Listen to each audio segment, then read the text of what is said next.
The introduction to the brutal punishment of Roman gladiators, life in the Colosseum, involves exploring the complex world of Roman gladiators and the Colosseum itself, offering a glimpse into a pivotal aspect of ancient Roman culture. Gladiators, often slaves, prisoners of war, or condemned criminals, were trained combatants who performed in public spectacles, primarily in the Colosseum, the grand amphitheater in Rome. This monumental structure, holding tens of thousands of spectators, became the epicenter for these brutal entertainments, reflecting both the grandeur and the grim realities of Roman society. Understanding the world of Roman gladiators and the Colosseum is essential as it highlights the societal values, political motivations, and the entertainment culture of ancient Rome. Gladiatorial games were not merely about combat. They were a tool of political propaganda, a means to appease the masses, and a demonstration of Rome's power and wealth. These events served to distract and control the population, offering a spectacle of life and death that reinforced the authority of the ruling elite. One poignant example of this is the spectacle organized by Emperor Titus in 80 AD to mark the inauguration of the Colosseum.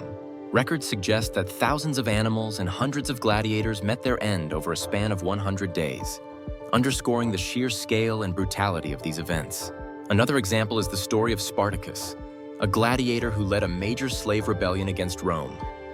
His story exemplifies the harsh conditions gladiators endured and the rare instances where they fought not just for survival, but for freedom.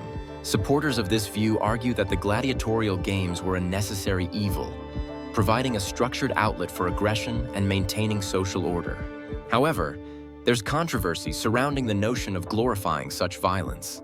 Critics argue that celebrating these brutal spectacles perpetuates a culture of violence and dehumanization, fostering a society desensitized to human suffering.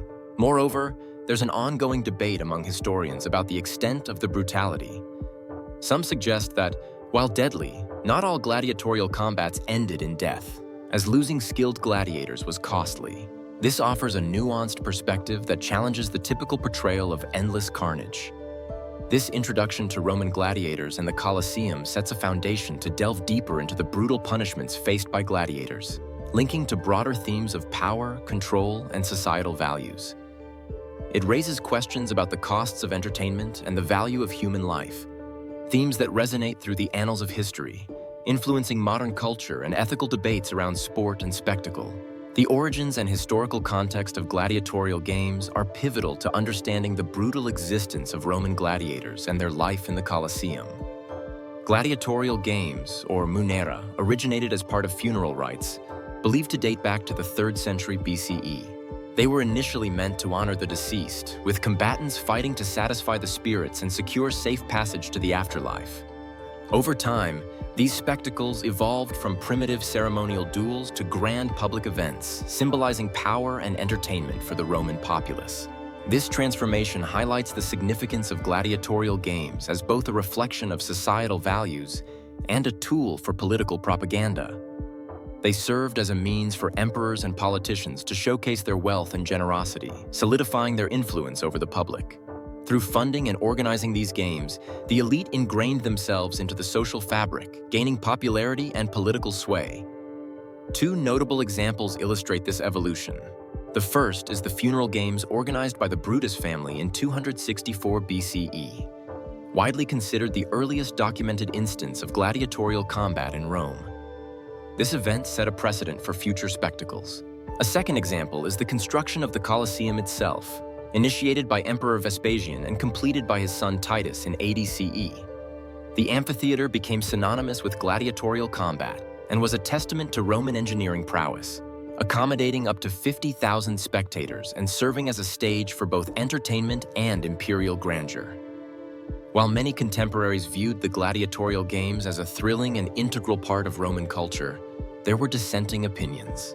Philosophers like Seneca condemned the brutality and moral decay they represented. Such viewpoints highlight the moral and ethical dilemmas that these spectacles posed, questioning the societal desensitization to violence and human suffering.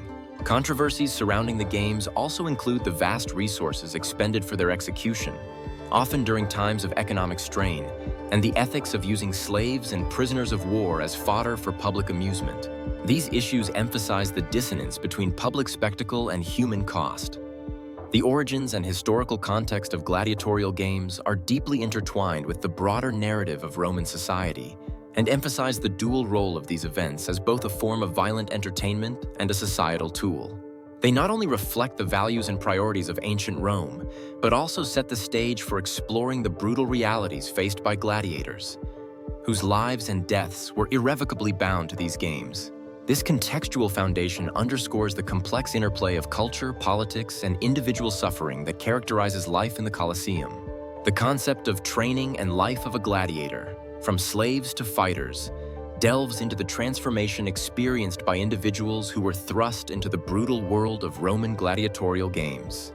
Gladiators were often slaves, prisoners of war, or condemned criminals, forced into a regime where fighting for survival became both a skill and a spectacle. Despite their initial status, they were trained rigorously to become combatants capable of entertaining the masses in the Colosseum. This metamorphosis from mere slaves to skilled fighters was not just a change in their physical prowess, but also a shift in their social roles within the confines of Roman society. This point is significant as it highlights the dual reality of gladiators as both victims of a cruel system and celebrated figures of entertainment. The rigorous training they underwent in the ludus, or gladiatorial school, under the watchful eyes of a lanista, was crucial for survival. These schools were centers of transformation where rigorous drills honed physical skills and combat techniques.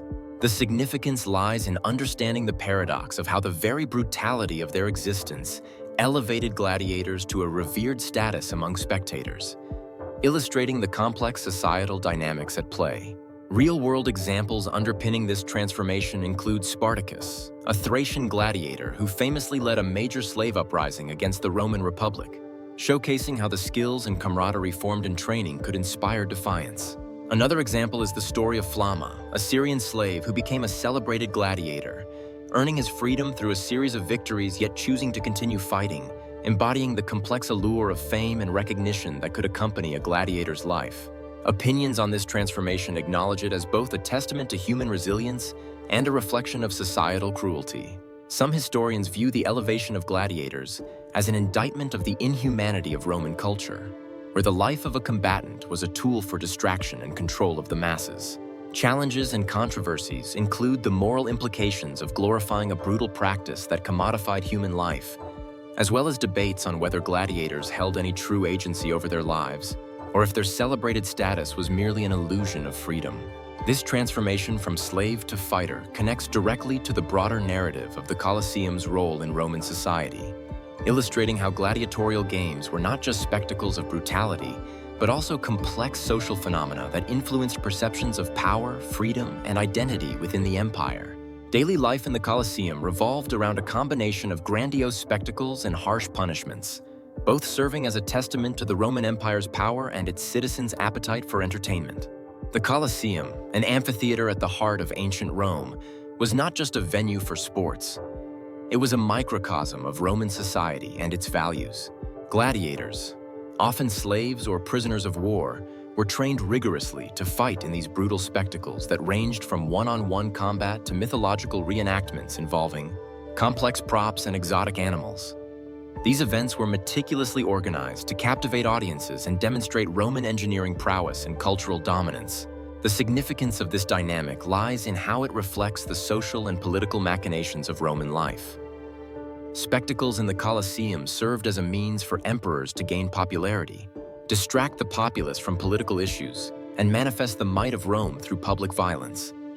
The brutal punishment of gladiators was a stark reminder of the empire's unyieldy authority and the precarious nature of life as a gladiator, where death was a constant specter.